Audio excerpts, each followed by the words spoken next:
Deep in the shadows, I know it's hard to put one foot in front of the other. Hi guys, CeeChronicles here, back again with another fragrance video. If you're new on this channel, I post Middle Eastern fragrances in particular, and would very much appreciate it if you join this channel by subscribing. That is, if you like that style of content. Now, to those who are returning, thank you so much for the continued support. Welcome to part 2 of Dents Don't Lie. I posted a video at the beginning of the month where I was showing you some of the fragrances that I had used the most in my collection, and it was how that video was received that I thought to do a part 2, right? Because obviously I come here to recommend fragrances and you would love to know to what extent I have used my fragrances. Very first fragrance I want to show you is this one from the House of Paris Corner. This is Ultra Citrus of their MA line, drawing its inspiration from Guerlain's Le Frenchie. This is very much a citrus scent, and it is going to wow you if you love your citruses in their intensity: bergamot, orange, verbena leaves, and all that, right? This is to what extent this fragrance is at. I absolutely love this fragrance. Would I repurchase it if I finish it? Maybe not, because I do have another fragrance that vibes in the same way from the House of Fragrance World called Fresh as Citrus. Okay, so because I have that bottle, I wouldn't necessarily run to repurchase this one, but I just wanted to show you that this is an easy, fresh, citrusy, bergamot, lemon type of scent. If you love your photorealistic lemon smelling fragrances, you're gonna love this one. So this is the first dent that I wanted to show you, Ultra Citrus from the House of Paris Corner.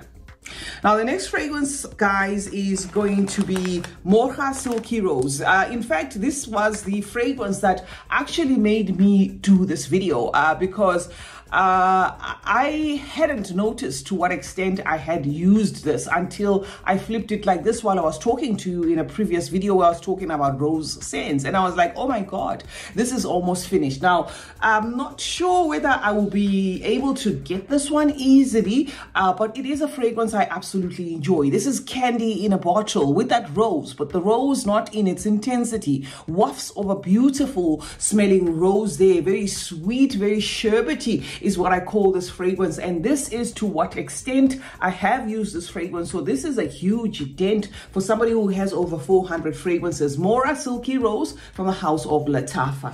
And then, guys, the tray. The tray is one system that helps a lot. Now, this is not a tray. I'm just talking about the tray in this particular video, especially based on this fragrance. This was one fragrance that when I was doing my tray, I took and I put on the tray, and I was like, oh wow, I actually haven't paid attention to this Astaf Underlip Flora. And the reason why I hadn't paid attention to this Astaf Underlip Flora was because I have another fragrance from the House of Maison Alhambra called So Scandal, which kind of vibes like this, right? Although this one has like a creamy sandalwood thing going on there in the florals and stuff. It's a beautiful fragrance, very sweet there.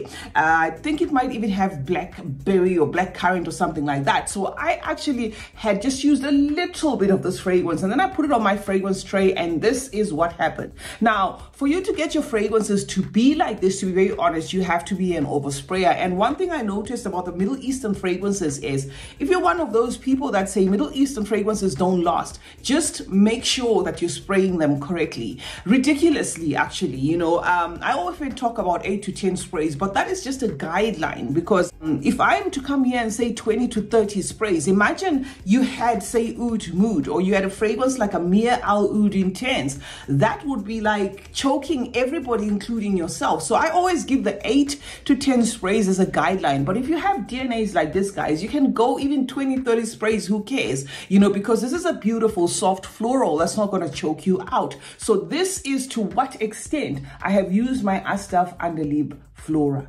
Next up, guys, is from the House of Ad Al Zafran, and this is a fragrance that because of how it looks, you see how it is packaged, it's hard to actually tell the contents, but this is one fragrance that I've used a lot, and I haven't even been bothering to check until I actually took a close-up look at what is left of it. And let me give you a close-up there to see. If you can see, those are the contents remaining, guys, of my Jazab Gold from the House of Ad Al Alzafran, a fragrance that vibes in the same way as your Le Nuit Trésors or La Folie, that sort of thing. If you like that style of fragrance, you're going to love this. So it's a rose forward fragrance, but this one's a bit lighter than the actual La Nuit Trésor. So it's not as polarizing if you find that one a little bit choking, right? That is why I said it kind of feels as though it is a fusion of that La Nuit Trésor and maybe the La Folie or something like that. So this is exactly the dent that is on this fragrance, guys. So that is basically almost finished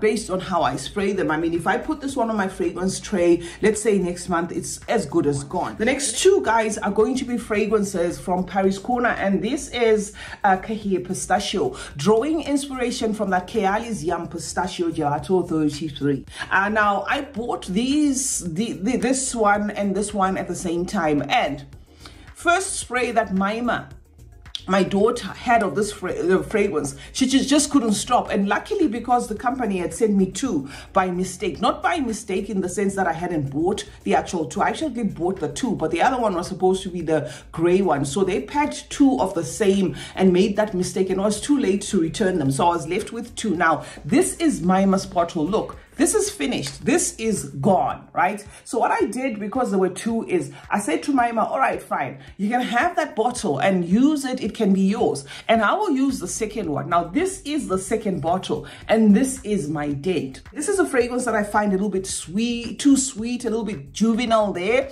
a little bit even doing too much, as in the sweetness. I find it very, very like cloyingly sweet, but it's a fragrance that sometimes I gravitate to. And this is what's going on, right? And I'm not going to take 100% credit for this dent, by myself, because I do have a little bit of some suspicion that my daughter could be actually encroaching and using this. I actually suspect that she is maybe using this as well. But I just wanted to show you out there that this is an enjoyable fragrance for some, to an extent that a bottle, like this for Maima didn't even last a month. It was finished. And this is what's happening to the second one. So Kahir Pistachio from the House of Paris Corner is one that has taken a huge knock when it comes to dents of the fragrance in my collection. Next up, guys, is Greasy from the House of Maison Alhambra, drawing its inspiration from that Gris Dior.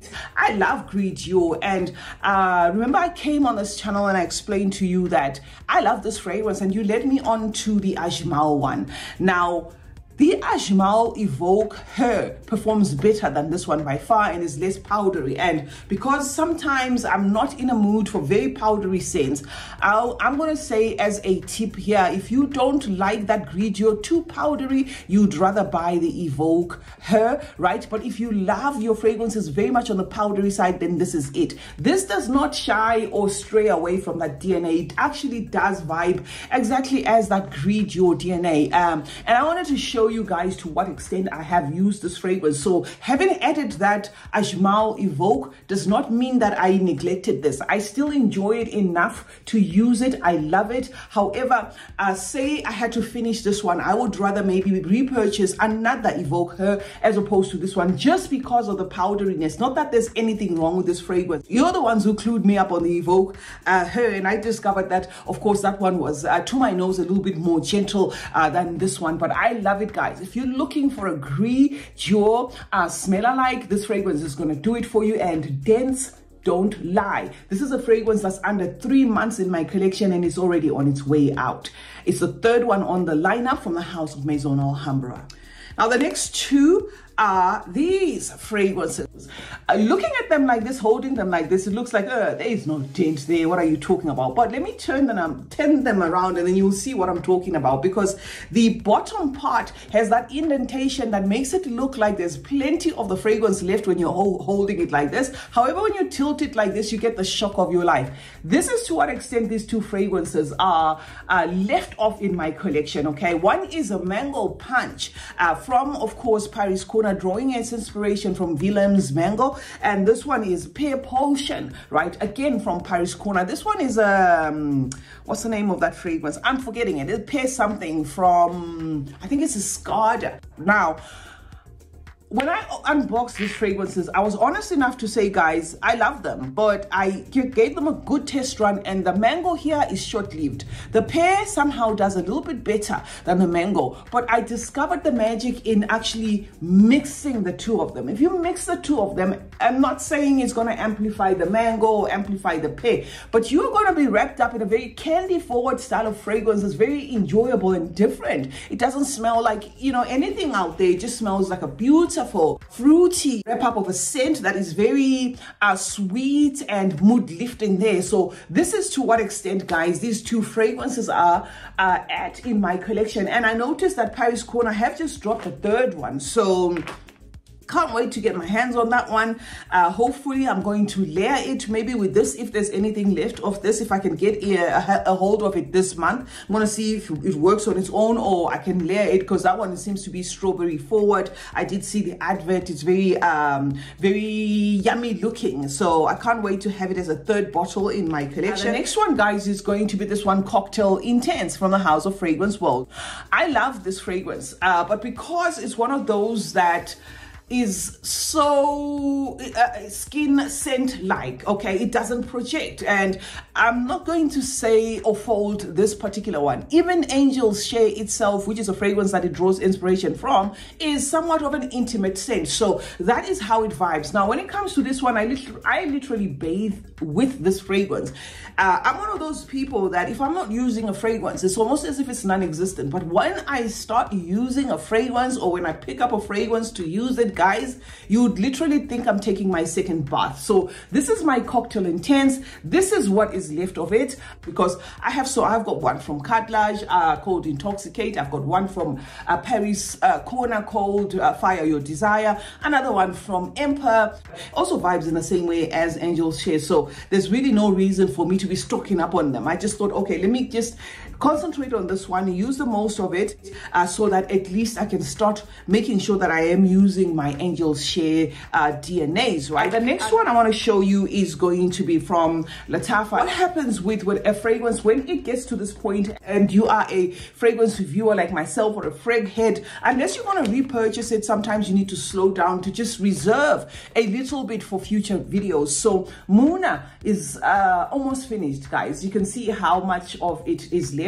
Very little there, maybe under 30 mils or around 25 ml, somewhere there about, because the bottle gets thinner as it goes there. So I enjoy this fragrance. I love this fragrance. If I can replace it, I will. I will purchase another bottle. But for now, because I don't have the budget to purchase, to like get a backup bottle, it's a fragrance that's probably not going to get maximum use from me, not because I don't like it, but I had to show you that this is what happened to my Muna. It's a sweet feminine scent that probably has some fruits included there, some rose, you know, something like that, because they did not list the notes. So I don't want to be coming here and throwing out notes that are non-existent. I can only tell you about what I am smelling, which is a fruity type of scent there with a jammy feel to it, a rose and stuff like that. So this is a Lattafa Muna, guys. This is in the same vein as Paco Rabanne's, is it XS, something like that, the one with the snake, and it actually makes sense. After you look at this, you'll see that, yeah, it does make a lot of sense. Another one, guys, that is almost finished, and I do have a backup bottle of this one, is Vibrant Vertigo Delight, drawing its inspiration there from Byredo's Balder Freak. I love that DNA. I love how subtle it is. It's not a pushy DNA. Don't rush and buy this one expecting fireworks, expecting to, you know, to have the room exploding in your scent, or to blow everybody's scent off. It's a beautiful citrus scent with those florals, very light florals, feminine in nature. But this is to what extent I have used mine, guys, because when I discovered that Paris Corner had a Byredo Balder Freak smell alike, I was so happy to get my hands on, and this is to what extent I have used it. This one is called Vibrant Vertigo Delight. And then as for the last one, guys, we've got going to have to use the torch method because obviously you're not going to see what's happening here. This I featured 3 weeks ago. So if you watched the previous video on my Dents Don't Lie, and then you watch to what extent this fragrance is now on, then you'll understand. The close-up of this is going to be one where I use a torch, because just by doing it like this, you're not going to be able to see. But for reference sake, let me just say it's now somewhere here, guys. So for a fragrance that's less than 8 weeks in my collection, you know that I absolutely love this. And unfortunately, Assatia was a fragrance that I got off the counter because it was the last one left, and the seller said this is the only one left, so I just have to sell you the one off the shelf. And unfortunately, I don't think I'll be able to get this one. And when I spoke to the Tafa, they said they had discontinued it. But it is one fragrance that I absolutely enjoy. I do not know what this one is inspired by, guys. I have not anything in my collection that smells like this, so unfortunately this is one of those that I can't tell you what it's inspired by, except the fact that it does vibe in like a sweet and sour style of tone of a fragrance. Very safe one for unisex, so this one is going to be genderless. It doesn't align, you know, like one that I would say 70% feminine or 70% masculine. It's just one of those that men or women, you can wear this. But they do have an Assatia dedicated to men that comes, I think, in a silver cap or something like that. So my assumption is maybe this one was targeted for women, but I can say to my nose, it smells like a fragrance that men can totally wear and get away with. So that is the last one on this lineup. So as a wrap, guys, those are some of the dents that I have of the fragrances in my collection. I am on a project to use it up, and my use it up, unfortunately, is not going to be one where I show you just empties. You know, for some, I'm going to show you empties, especially if I have replaced the fragrances. But if I haven't replaced the fragrances, I'm not going to show you empties, because as a reviewer, guys, I always make it a point that when I'm using a fragrance, I must have at least a little bit of it left, you know, for reference sake. Like this Mora Silky Rose, until I buy a new one, only then will I finish this one. I don't get to a point of finishing the bottle completely unless it's one of those that I have got a backup bottle of already, so I can then, you know, qualify it as an empties type, you know, style of thing. So that's it, guys. CeeChronicles is my name. Thank you so much for joining me today. I'd love to see the dents in your collection. I would like you to show me the fragrances that you've been gravitating the most towards, so that we can at least know that we are using these fragrances instead of just having them pile up. Because yes, fragrances do have an expiry period depending on how you store them. If you store them in a dark place, they can last for years, but if they're exposed, sometimes they do tend to disintegrate and expire pretty soon. Remember to turn on post notifications, guys. That way you get to be notified in time I upload a video. Like and share this one, and remember that smelling good is a form of good manners. Cheers.